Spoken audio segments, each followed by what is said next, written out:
Welcome back, everyone. Snapping around. Any hardcore listeners out there, should maybe start off with a bit of an apology for you. We've been slacking this year a little. This last week was our third missed week so far just this season.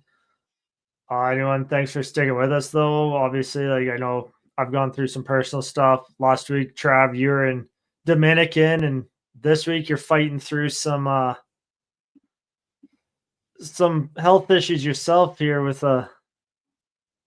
bringing something back from Dominican. That's not always fun, but you're fighting through this, so that's why if anyone's watching this on YouTube, that's why Trav's screen's black right now. But we'll get through this. Lots to catch up on, boys. Obviously, there's a ton of news that's happened since the 2 weeks ago that we last talked. Maybe start things off with last night's I don't even know the best word to describe it. The Avs' complete dumpster fire of a game in Tampa Bay. I just kind of caught some of the highlights. I didn't really get much of the game. Justin, I think you watched a good chunk of it. What's your takeaway? I mean, they didn't really have much legs at all. Tampa was just kind of doing what they could. But like I said in the group chat earlier today, two of the three first goals that Noonan let in before he got pulled were pretty soft and kind of put them in a hole. And then they just never really recovered after that. And just looked like they were kind of done with the road trip after the first period.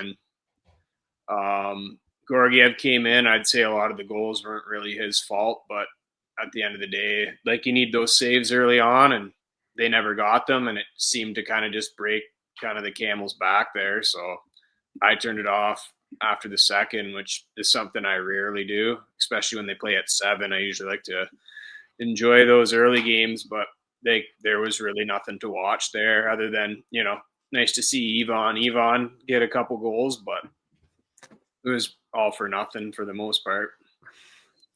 Yeah, he's really been a nice revelation as a rookie, just adding some depth scoring. Honestly, I think he might start between him and Kovalenko if they can find consistency in their game and keep up offense.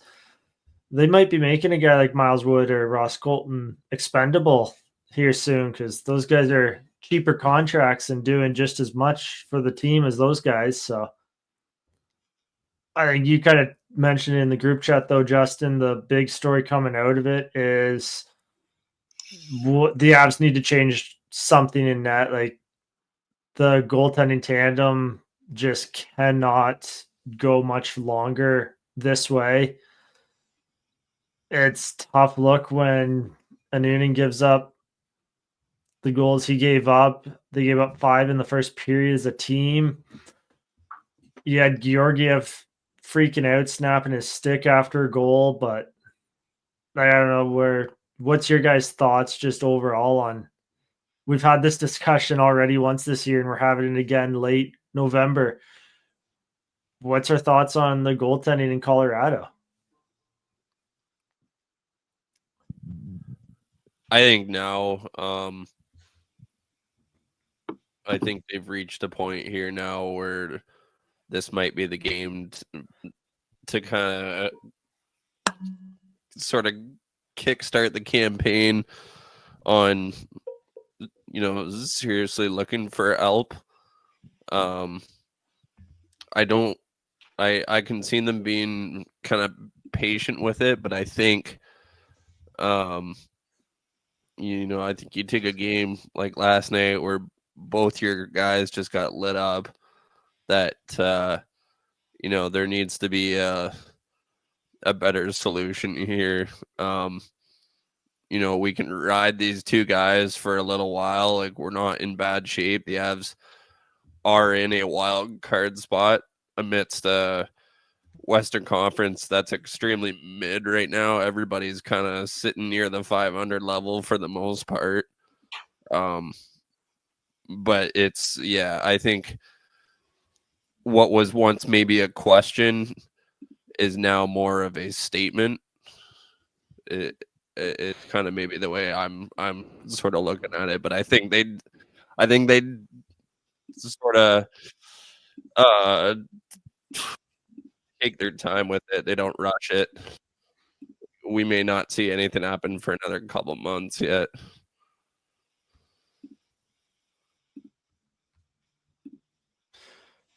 It's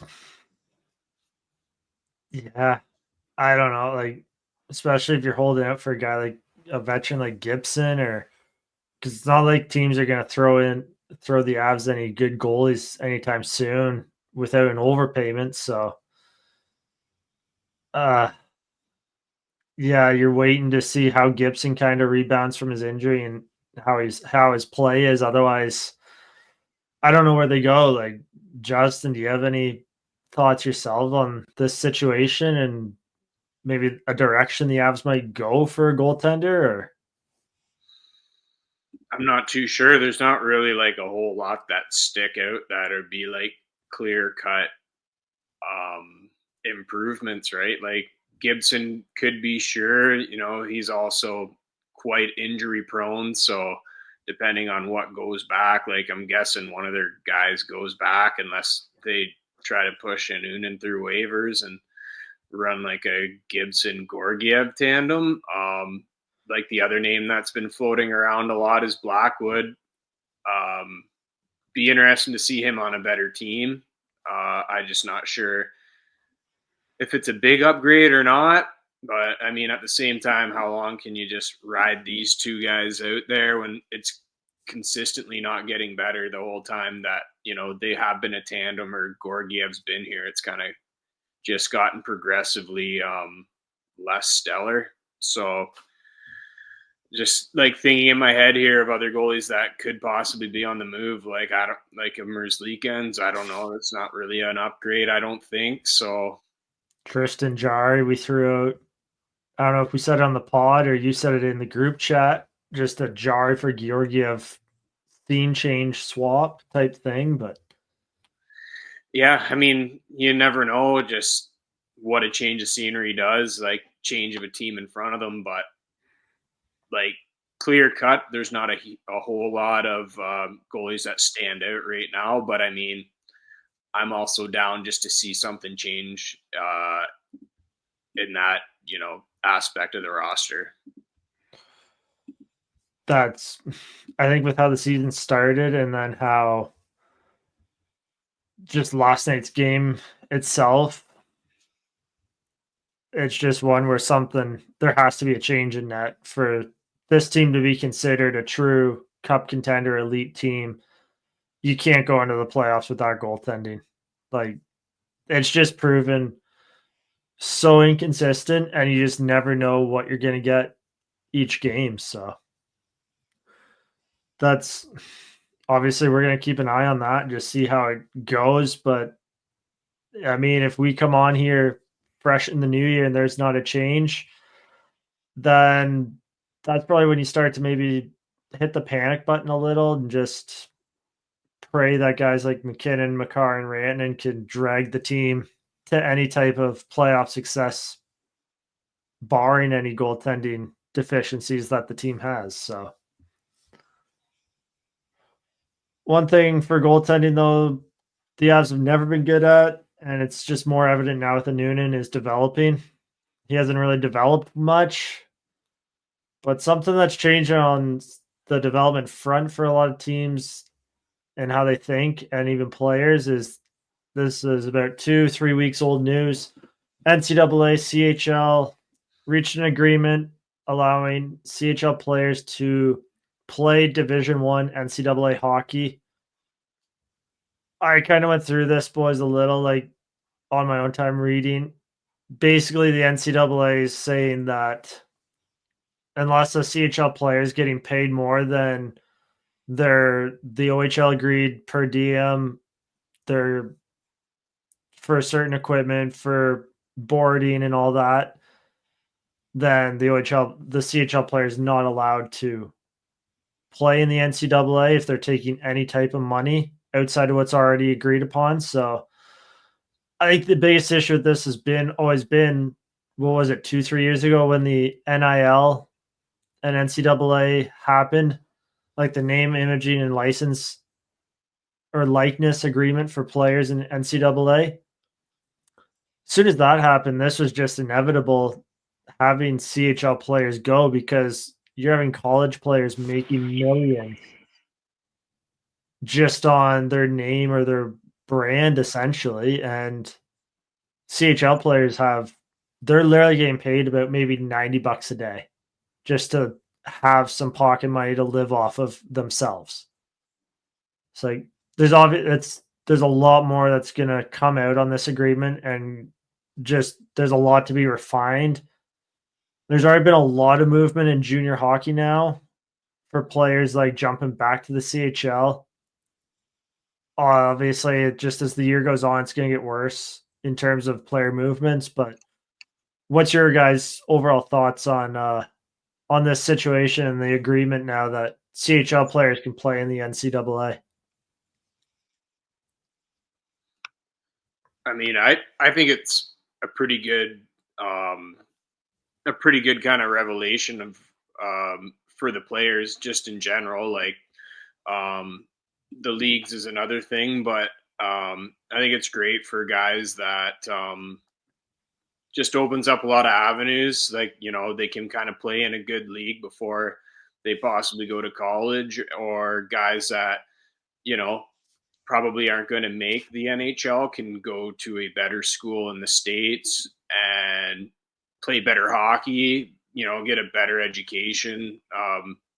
Like in theory, I don't know how much, you know, probably depends on the schooling or whatever, but probably more so for kind of like their hockey career. They don't really want to stop it yet. They can go play against better talent after, you know, their OHL career is done. So I think, you know, it's a win for the players. It's a win, I would say, too, for the CHL and NCAA, because they're all going to get better players at some point, right?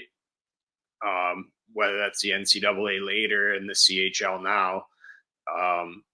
I guess the only thing it's kind of really bad for is like the USHL, the BCHL, like, you know, the Alberta Junior Hockey League, because they're the ones that are going to suffer from players leaving to go to, you know, the CHL instead of, you know, playing their year or two and then going. So will be interesting to see how kind of those leagues survive. I've been reading, not too much into it. You probably have seen maybe a bit more of it, Brock, that the OHL might be expanding a little bit. A couple teams I saw, like maybe Muskegon, I forget the other one, but so I don't know if that's kind of like a telling factor of what this agreement kind of brings, because, you know, the talent leaving those leagues. But I mean, for someone like me that doesn't pay attention to those leagues or the NCAA as much, because you don't really get it here, I think it's great. But Yeah, but there's definitely talk of OHL expanding, whether it's just absorbing 2 USHL teams in the States or expanding across Ontario. I think what it's really going to open up is maybe we might even see a CHL expansion in terms of some of those like AJHL, BCHL, OJHL in Ontario here, those tier 2 junior A's. Is you're probably going to start seeing the OHL expand to possibly upwards of maybe even 30 teams. The Q is probably going to expand, possibly going into the states themselves. And as for the WHL, you might even see that split into 2 or 3 separate leagues themselves. Have like a central league of Saskatchewan and Manitoba teams, have an Alberta, US, BC kind of mixed leagues, whether 1 or 2 themselves. So that's maybe where it's going to end up, is you're just going to see a larger CHL league maybe, or they might rebrand it a bit depending on how much USHL teams come in. It might be rebranded as a more North American league, because there is going to be more of that cross-border play, but it's definitely something to monitor. Maybe it's one where the CHL just absorbs the USHL entirely as a 4th league all in itself. So that's something to, again, monitor. So But Trav, do you have any thoughts on this whole agreement and how it might change junior hockey? No, not particularly. I'm kind of in the same boat as JC for somebody that doesn't really have a lot of insight on the O or the NCAA. Like I'm hard to find reasons like why it wouldn't be a good thing, as it's raised a lot of reasons over the years not to like it. So that's just like, again, ultimately it's going to be a positive. It might just take a few years for it to hit that positive outcome. So yeah. But no, yeah, it's just something I wanted to kind of touch on and just get out there. It's an ever evolving situation since just with how new it is. So just something I wanted to kind of get out there and give my opinion on at least. Nothing beats the rush of excitement like seeing your team win live. Getting there is easy with Gametime. Thanks to the new Gametime picks, you can easily filter out the fluff and focus on Gametime's super deal, along with their other great and amazing deals. With Seat View, you get to preview your seat before ever buying. Plus, Gametime has the lowest price guaranteed, event cancellation, and job loss protection, because life happens. As mentioned, Gametime Picks helps you curate the deals so that you find the best ticket price to any event, concert, comedy show, or theater event that you're going to.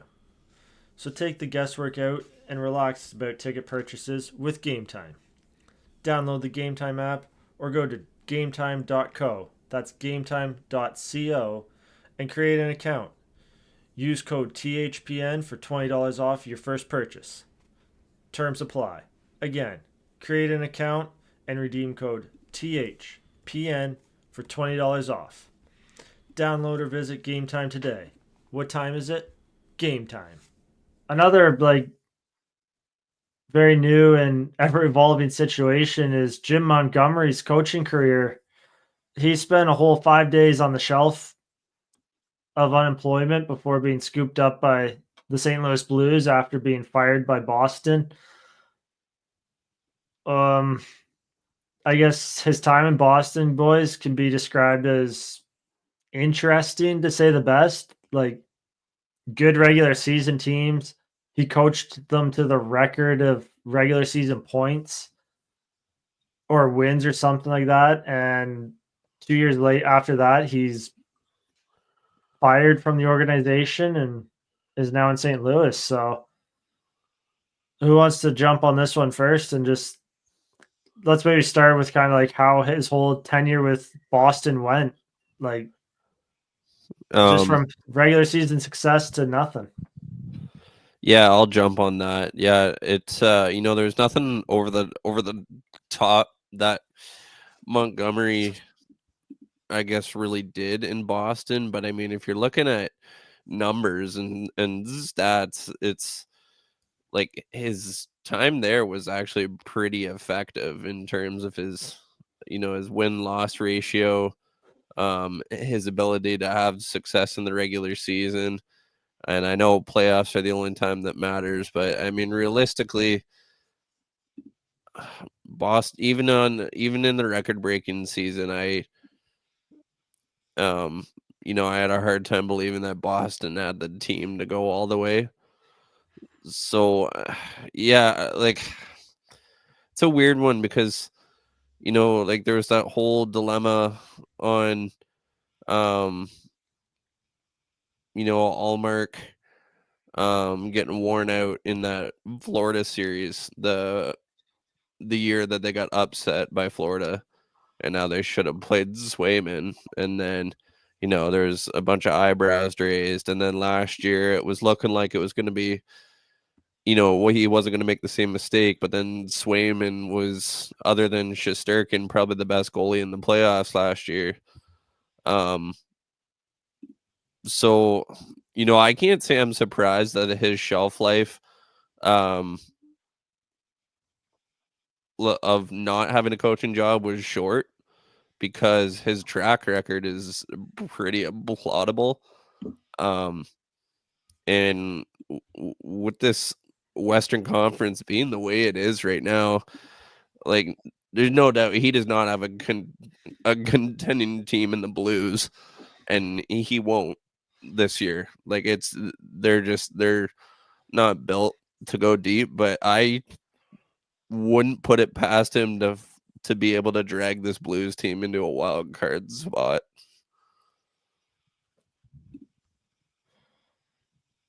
Yeah, to your point with the Boston teams, like when you kind of go back and look, the year they broke the record, you look at their center depth, and they had Bergeron, Krejci, Coyle as their 1, 2, 3.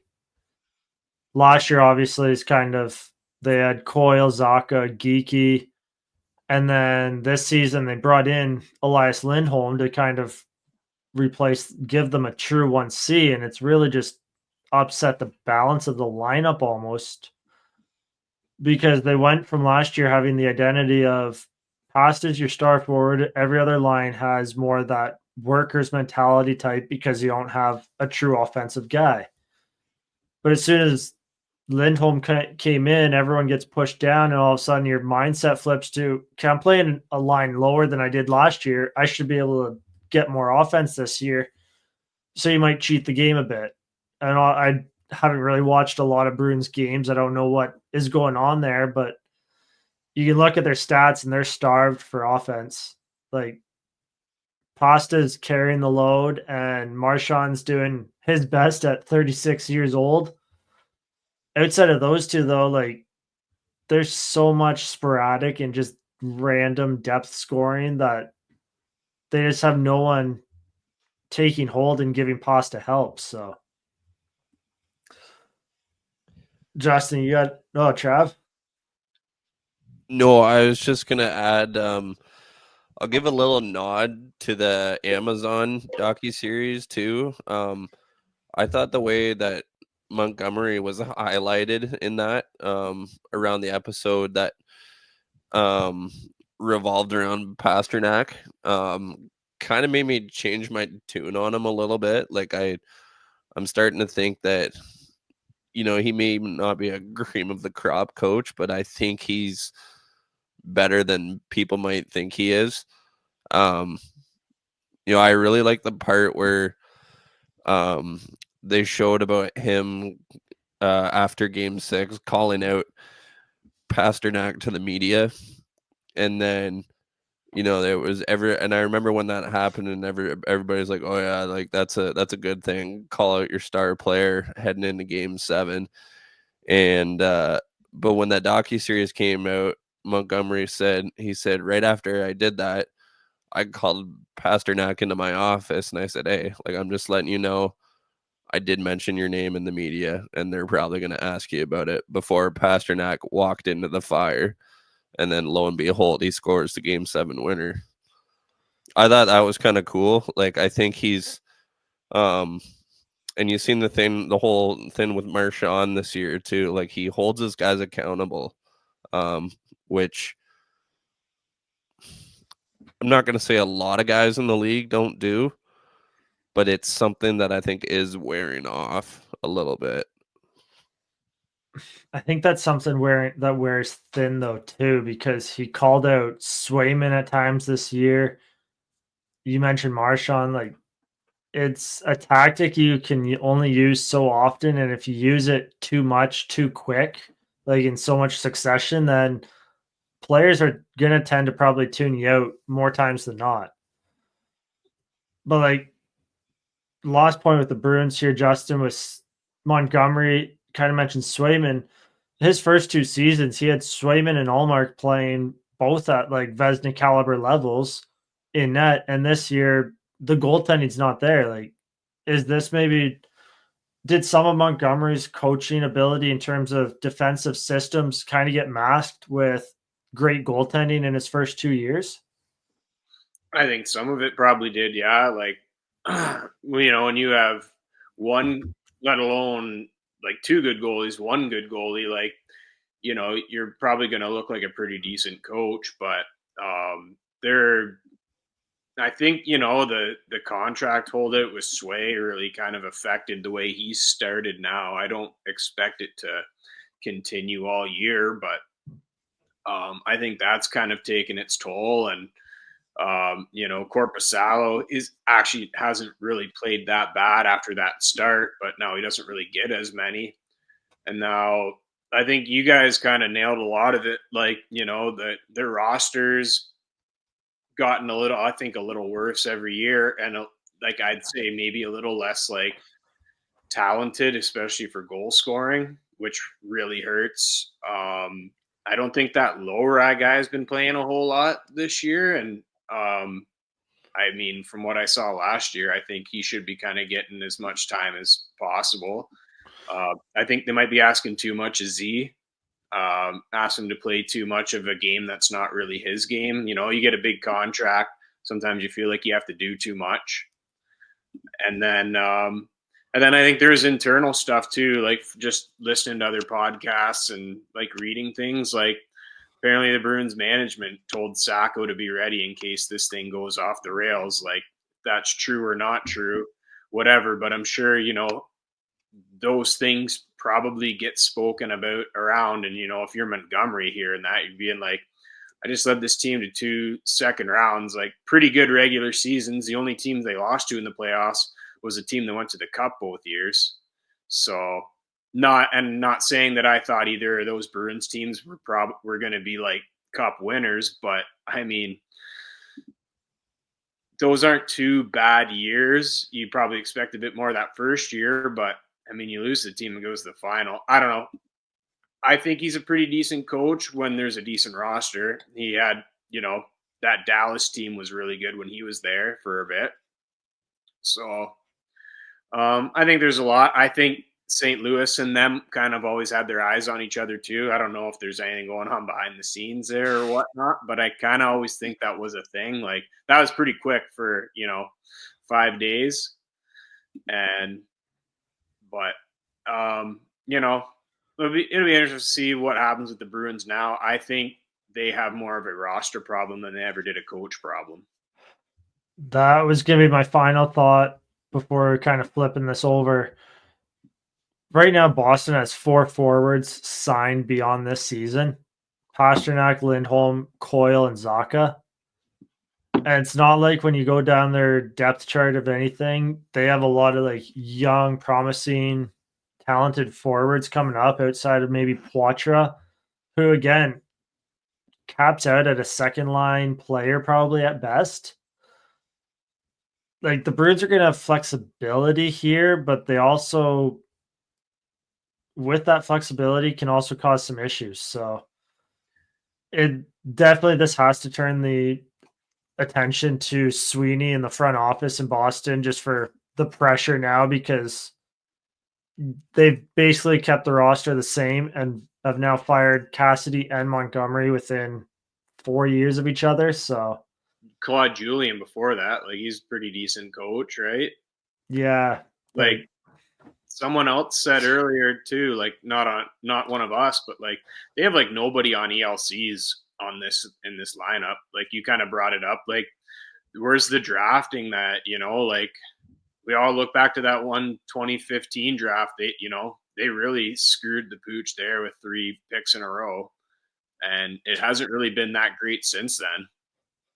No, again, like Poitras has been a bit of a find. He's taken a step back this year, but like if they can develop him right, he's something.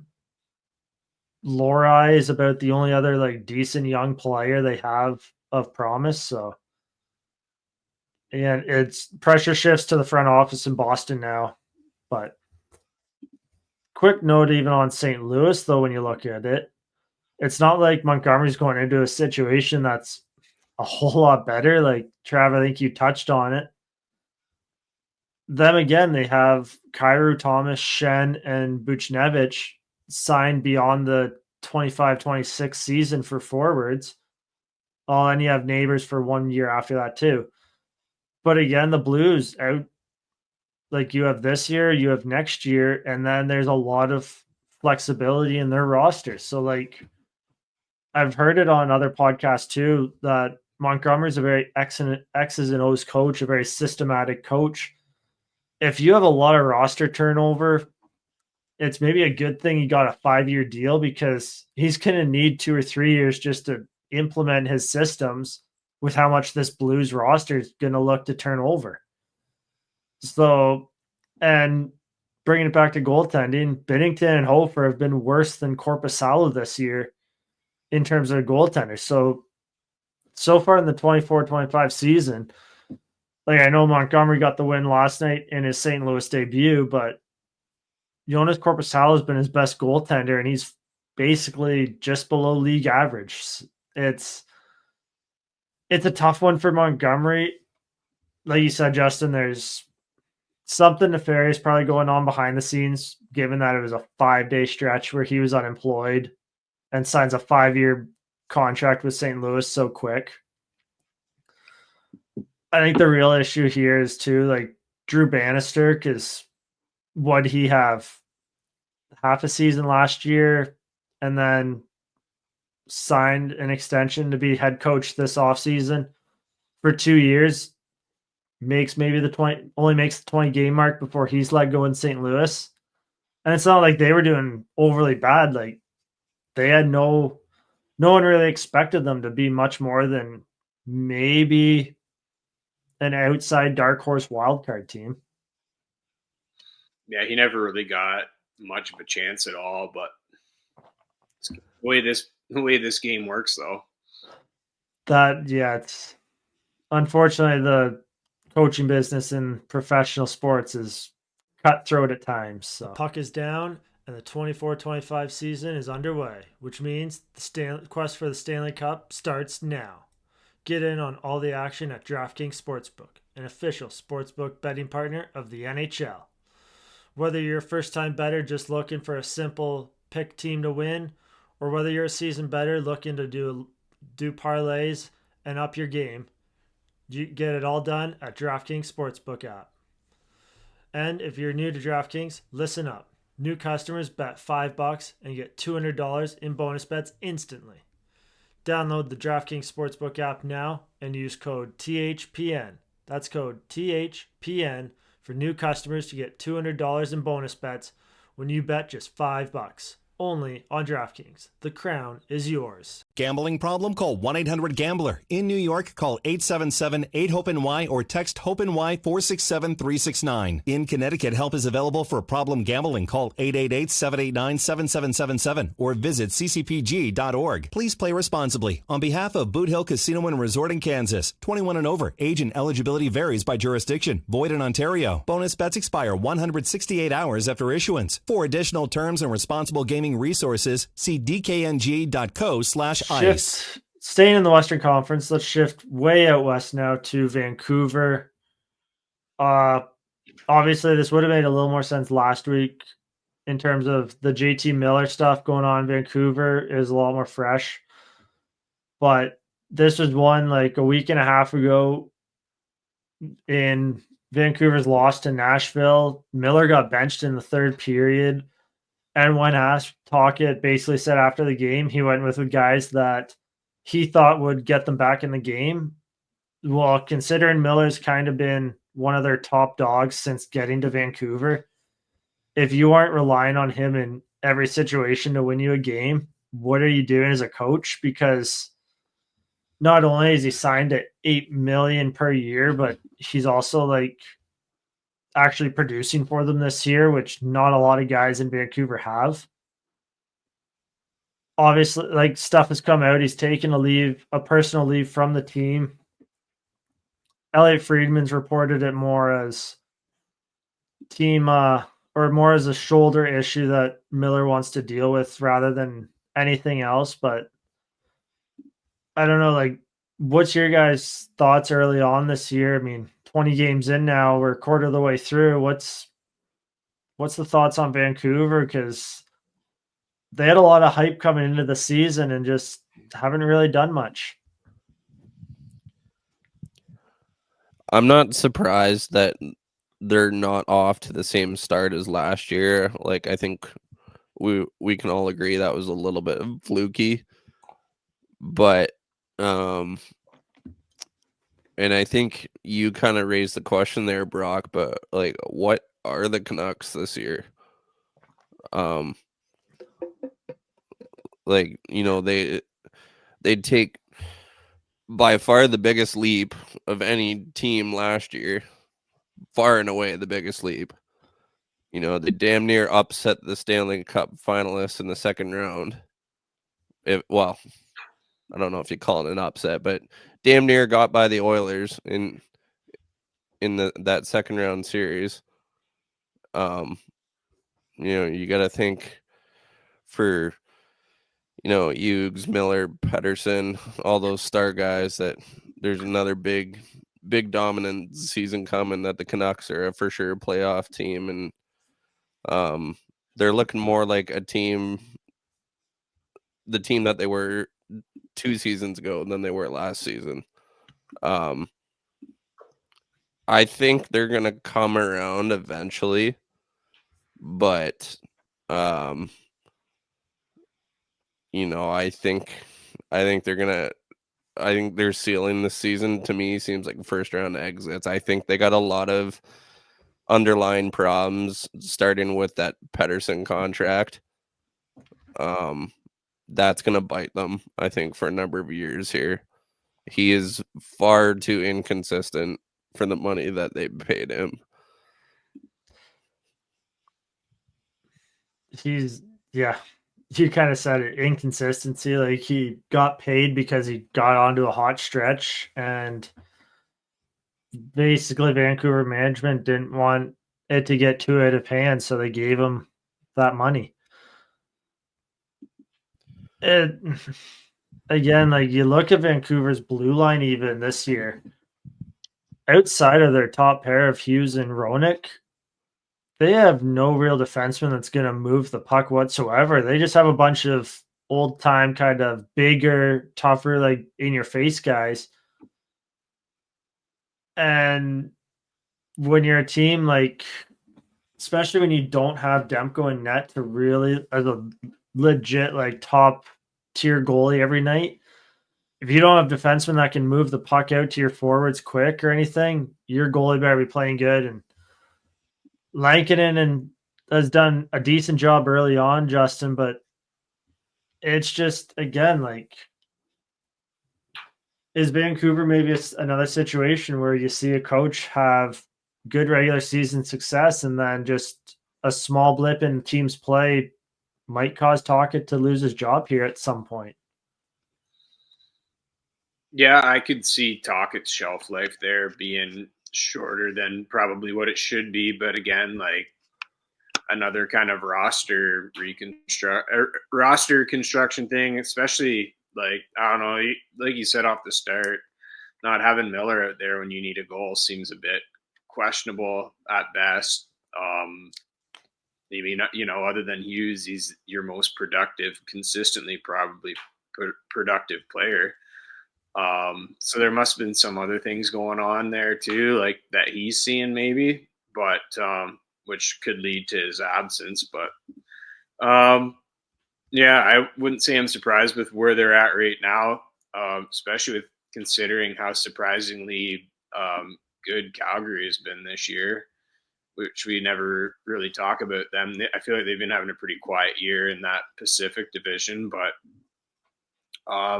the Canucks have good news. Apparently, Demko is coming back here, I think, in this road trip, or maybe at the end of the road trip when they get back. So it'll be, you know, interesting to watch what he's like when he comes back, because of all that injury status stuff that, you know, it's an injury that he's going to have to learn to play with. So we'll see what kind of workload that he can kind of take on when he gets back. Which will help with how good Lankinen's playing right now, because then he won't have to be relied upon kind of as a consistent starter. He can kind of go back to the role that he's probably meant to be in. Yeah, like, you're relying a lot on Sheloffs and Lankinen, who haven't, I mean, it's worked in Toronto with goalies, unknown goalies, for like prime starting, but not a recipe for success. And like, It's another thing too. Like I mentioned the defense again, and you mentioned Quinn Hughes, their best productive player. You got to think that Vancouver, if they want to make a shot at this year, you got to get another two-way kind of puck mover defenseman, because Quinn Hughes has played a lot of games over 25 minutes a night this year. Like that, he's probably averaging like towards that. We've seen it in Colorado when they relied so heavily on Makar at times. It plays a toll on guys no matter how good you are. No one's that good to play that long of a game consistently, game in and game out, and provide their best each and every game. So, like, Vancouver's going to have to think of something to alleviate some of those minutes, or just bite the bullet with having to run out guys like Susie and Myers and all that a little bit more. But again, if they can't turn it around and start climbing and secure a spot in this Pacific, because Trav, you mentioned it earlier, the whole Western Conference is just kind of hovering around 500 for the most part, outside of a few teams. So it's wide open, and I think until you have about a month before you really start to see separation happen. So teams might need to start making those desperation moves now, sooner rather than later. American Thanksgiving this week. This is when they say the panic sets in. That's true. We'll see if it actually does mean anything this year or not. Black Friday and Cyber Monday are just weeks away, which means you're weeks away from amazing deals you find only once a year. Except with Raycon. Because with Raycon, you get an amazing deal on premium audio every day of the year. But that doesn't mean they're not having any sales for Black Friday or Cyber Monday. Far from it. They're actually doubling down on their amazing value by offering our viewers up to 30% site-wide. A deal you'll appreciate every day, Raycon's everyday earbuds. Especially if you haven't checked out their latest model, which includes plenty of new features that make them even more of a must-have for any audio lover. For example, they now feature a 32-hour battery life and multi-point connectivity that lets you pair with 2 devices at once. Raycon's everyday earbuds also come with active noise cancellation. It's a must-have feature when all you want to do is listen to your music and tune out the world, but one that can be difficult to find at an accessible price point, until now. Because that's another thing. Although Raycon's quality rivals some of the biggest names in premium audio, Raycon starts at just half the price as the other guys. So they're already an incredible deal, even before you factor in the Black Friday Cyber Monday offer of up to 30% off site-wide. Raycon's everyday earbuds are also available in a variety of vibrant colors. So you don't have to just go with the standard black or white earbuds sticking out of your ear. Pick your favorite color, change it up. With this deal, grab a few of them and you can change up a different color every day. Now's the perfect time to scoop them up, and if you haven't already, and don't worry, if you're not as impressed as I am, Raycon offers a 30-day happiness guarantee, so you really can't lose. It's time to save big for Black Friday Cyber Monday. Go to buyraycon.com/THPN today and get up to 30% off site-wide. That's right, you'll get up to 30% off everything on Raycon's website when you go to buyraycon.com/THPN. A team that's voiced their opinion on their start, even though it's not overly bad, but has said that there will be changes. Kind of seems eerily similar to last episode when we talked about Nashville, but this time it's in the East. The New York Rangers have threatened to basically say a lot of guys are on the trading block here if this season doesn't turn around here quickly. I don't know if you guys have really looked at what the Rangers roster has. They don't really have a whole lot to trade, and the guys that are rumored of being traded, like Kreider and Trouba, the Rangers are going to have to probably pay teams to take those contracts. Like, we talked about Boston, Vancouver, St. Louis already this pod, like them being in tough roster spots of inconsistencies in that, but boy, New York's roster, if they don't figure out a way to start really winning hockey games, they're in tough. Yeah, I've been wondering about this whole like report that Friedman kind of dropped there, especially with like Kreider's name, because we know that Trouba's been in the mix for some time, but I don't really think you're going to get much for Jacob Trouba, right? Other than you're just getting his money off the books for maybe getting something else. But the Kreider one kind of threw me off because he's a goal scorer. Like he's a really good goal scorer. Like, he's gone 52, 36, 39, has 9 goals this year already. So like teams would covet that. Like, talk about the Bruins like needing goal scoring. But I also just wonder, if this is just like kind of like a mind game too, like saying like, well, like we're going to just trade these guys. Like they're kind of cornerstones on this roster for quite a bit now, just to maybe see if that lights a spark under these guys maybe. But it didn't work last night because they lost. And like it was like what Trot said about the other day with Nashville about a rebuild. Like I don't really think that's true at all at this point, but it'll be, I don't know. I don't see them trading Kreider, but maybe I could be wrong. Like one bright spot for them has been that Will Cooley kid. Like he's been quite productive for them, but they kind of need other guys like that to step up, or they kind of are in danger of having to trade a Kreider or something. Because like you brought up Cooley, like they have guys like Ottman in the minors. Like they do have intriguing forward prospects, but they're in another situation. They don't have a whole lot in terms of that high end talent coming up. Perot, who's in college right now, would be the biggest one, but he's not anywhere ready to help this team. I gotta look, Trav, on the back end. They have Ryan Lindgren's contract's up at the end of this season, so he's going to be looking for an extension and probably a pay raise. You have Keandre Miller and Braden Schneider up at the end of next season for pay raises. It's coupling that with Shesterkin's pay raise after this season, like just how tough is this Rangers situation in terms of trying to unload guys while not doing a full scorched earth teardown?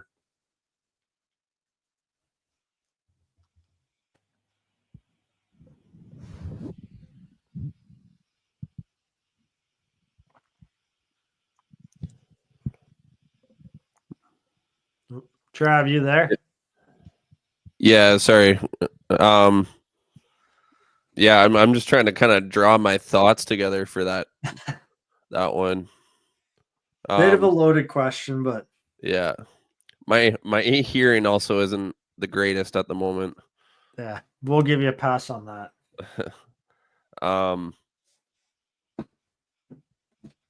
Yeah, I don't like the Rangers are such a confusing team to me, man. Like they're, there's all this talk about them shaping or reshaping the roster, sorry. But like, and you said it there the other night, JC, like they're 12-6-1. They're a finger's length away from the rest of the division in New Jersey, Carolina, and Washington. Like they go on a little heater here, and they're the top dog in the division again. I'm just not. I know maybe a few of the guys are underperforming, I guess, but like, I don't know that you're still in a pretty good spot. Like I'm just not. Are you panicking for the future, or are you panicking right now? Like, I just don't. What's the panic about? Like, are you guys trying to? is it a big deal to repeat as President's Trophy champions? Is that what it like? I don't know. I'm very confused by the direction that this team wants to go in. I mean, yeah, they want to win a cup. Who the fuck doesn't? But I just don't understand. Is it because they're not in a number one seed right now that they're like, oh, like we gotta figure this out. We gotta right the ship here. Like you're in a pretty good spot. I don't see what all the fuss is about. I guess that's really where I'm coming from. Like, yeah, Brock, you're mentioning about, you know, them having a bunch of contracts coming up here down the line, and that's going to cause problems, but for sure. But yeah, I just don't understand what's the fuss right at this given second based on where you're at.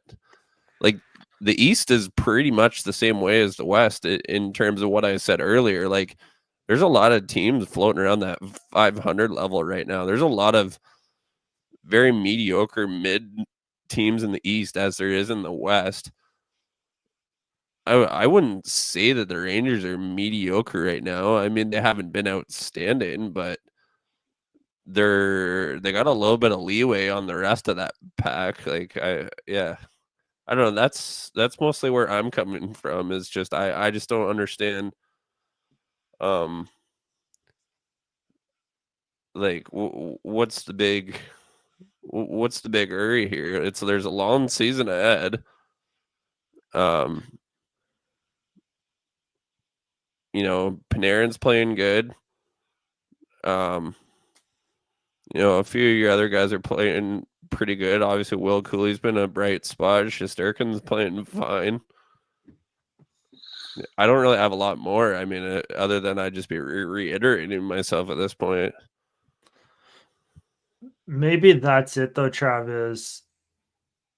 The Rangers had such high expectations coming into this season that because they aren't steamrolling teams, they're not running away with the division or competing for that top number one spot in the league, kind of like what you're seeing in Winnipeg, that management's, I think a lot of this, again, it's contracts are the future in that, but I think so much of this situation comes down to they're still probably trying to convince Shesterkin that this team needs him to take a bit of a pay cut, not be so demanding with like a $12 million price tag goalie wise. And yeah, he's had issues this year, but he's also maybe showing that it's maybe showing this year just how important he is to this team, because when you aren't getting like his A level game, like when you aren't getting Shesterkin level goaltending every game, there's so much flaws with this team that maybe that's where the management's kind of coming from, is you're in a win now mode because of your aging core. You don't have a lot of blue chip prospects on the horizon, and another franchise goalie is like, you have a franchise goalie that in his prime that could walk out the door after this season if you don't turn it around and show that you're a true contender. So again, I think looking at it from an outsider's perspective, Trav, it totally makes sense. Like, they're 12-6-1. Why the panic? But trying to think of it as a management team with how they've been the last 3-4 seasons in New York, their expectation was to win this year, and probably what they're seeing right now just isn't it. Final topic here, boys, and we'll wrap for the night. The Columbus Blue Jackets, we thought they've done this probably the last 3-4 years now with young players. They did it a bit with Kent Johnston, toiling him between AHL, NHL. They Fantilli last year, they kind of healthy scratched, I think, or like fourth line demotions. And yeah, these are young players, they have to learn. But the Blue Jackets don't have a roster where you have the luxury of doing that, because you need these young players to be the roster. They are your future. They are your bright spot. And just recently, David Jiricek, former 6th overall pick, voiced his displeasure last year from being flip-flop between the NHL and the American League. And it's just happened. I think this is his second demotion this year to the American League. A lot of this even just stems because the Blue Jackets don't want to put guys like Provorov or Severson in the press box as a healthy scratch to make room for Jiricek, even though he's more than well deserving. So I just kind of want to get what your guys' thoughts on the Blue Jackets organization as a whole in terms of how they're handling some of these top young talents, and then just given where this situation is heading with Jiricek, what do you think a possible landing spot for him might be? Because all reports point to that he might be heading out of the Blue Jackets organization here shortly. Well, it's been a really rough couple of years for the Blue Jackets organization, just given all the stuff with upper management, Babcock, Gaudreau. Just a very weird time the last couple seasons off the ice, and then for them to go perform on ice when there's so many off ice distractions is obviously very difficult. But I think Columbus is starting to kind of get themselves into a situation where they got too many cooks in the kitchen. They've drafted a lot of IN prospects over the last couple seasons, given their season finishes, and I think now, to take a player like Jiricek, and I think for his game and for their own organization, I think you got leeway to flip some of these kids to make your team better. Like you were just saying it there earlier, Brock, like Boston's prospect pool is very, very short. Why not see what you could do with Jiricek over in Boston? What could you maybe get back there? Or another, look at some of these teams that have a very short list of prospects and see what you can snag for to fill the holes in your lineup while the rest of these kids that you have asterisks on that you want to keep while they're developing, instead of letting all of these kids develop, and then it goes one of two ways. Either they all develop and become great, and then you're not going to be able to give them all the contracts they want, or you're going to have wasted 4 or 5 years of that was great. Or you're going to have wasted 4 or 5 years of sitting around and waiting, and then having some of these kids not pan out, right? And then you're like, well, what the hell did we sit around and wait for? So it's kind of a lose-lose, really, hanging on to all these prospects. Why not flip and deal one or two of them and see what you can get to kind of start, getting yourself to a better place? Because Columbus hasn't been a good team for a number of years now. They've been in the same spot every year, just above, kind of in the bottom 10 to bottom 5 slot. That's exactly it. Like, start taking these young guys, like you said, Trav, identify the guys you want to keep and you want to build around. Flip the rest of them for, Justin always says it, that it's better to have a guy, an NHL ready guy, rather than a prospect that you don't know how he's going to perform. So what's your thoughts then, Justin, with, since there's used your favorite saying, and then also you've got the dog under control? Yeah, sorry, little Marv must have wanted to chime in there or something. I don't know. I kind of find it confusing that they want to get rid of Jiricek or not give him a chance just kind of based off of what this team is. Like there's also been talks of Provorov that like might be on the move too. Like that's something that I would do if I was Columbus over, trying or getting rid of like a fresh, 6 overall pick that they clearly have big aspirations for. I don't really know. Like I haven't seen him play much outside the World Juniors. Thought he looked really good there against his own age group.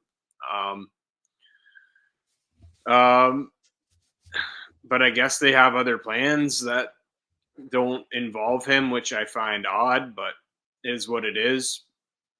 I'm not really sure which kind of teams, like I try to think of teams that are kind of like in a rebuild, retool that are looking for younger guys, but like I don't know if like the Flyers would be like a good fit for someone like that. I don't know if they'd be willing to trade. They'd be wanting to trade him in division.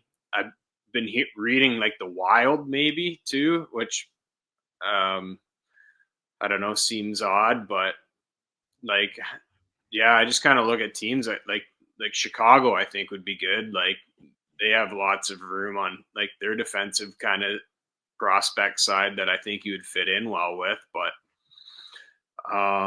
honestly, if I was Columbus, I'd just be moving out other guys. But them bringing in Fabro is maybe kind of like a thing that they're just saying like, oh, we're going to go with more of a known commodity and kind of stick with that. But I find it confusing because from what I've seen from Jiricek, I've liked it. So yeah, they'd be best to find a way to fit him on their roster because you're never going to get fair value for what he is. Like I've been hearing Nashville and Edmonton and a lot of rumors too for that.